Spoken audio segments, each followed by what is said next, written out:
शर्म हया सब बालाए ताक, क्योंकि यहाँ है सिर्फ छक्कों का राज।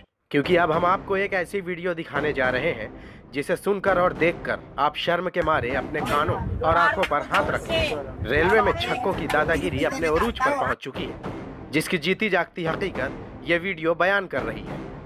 जब एक छक्का बड़ी ही बेशर्मी से न सिर्फ बरहना होकर ट्रेन में मुसाफिरों से पैसे मांग रहा है, बल्कि पैसा न देने वाले मुसाफिरों को बुरी तरह से पीट भी रहा है।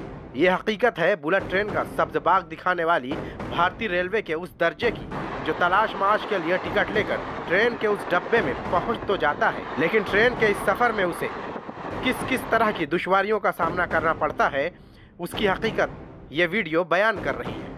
जहाँ न रेलवे पुलिस है और ना ही टीटी, बस है तो एक ही नामर्द जो अपनी मर्दानगी दिखा रहा है। जबरन पैसे वसूलने वाला ये छक्का मराठी में बातें कर रहा है। इससे अंदाजा लगाया जा सकता है कि यह वीडियो मुंबई से मुत्तसिल या मुंबई के हदूद में किसी ट्रेन का है। ये वीडियो वायरल होने के बाद मुसाफिरों की हुकूक की लड़ाई लड़ने वाली तंजीमों ने महकमा रेलवे से इसकी शिकायत की है। छक्के लोगों का आतंकवाद और उनके द्वारा नग्न अवस्था में यात्रियों को मारपीट कर प्रति यात्री 50 रुपया वसूलने का जो वीडियो वायरल हुआ है, निश्चित ही वीडियो को देख के ऐसा लगता है कि कहीं ना कहीं आरपीएफ, जीआरपी और रेल प्रशासन का दहशत इनके प्रति इनकी लाचारी कहीं ना कहीं सिद्ध होती है।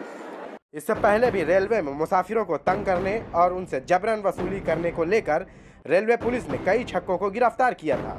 इस गिरफ्तारी के बाद रेलवे पुलिस ने इस बात का दावा किया था कि अब इस तरह की वारदात से रेलवे पुलिस सख्ती से निपटेगी। लेकिन इस वीडियो के वायरल होने के बाद रेलवे के जरिए किए गए उस दावे और हकीकत की पोल खुल गई है।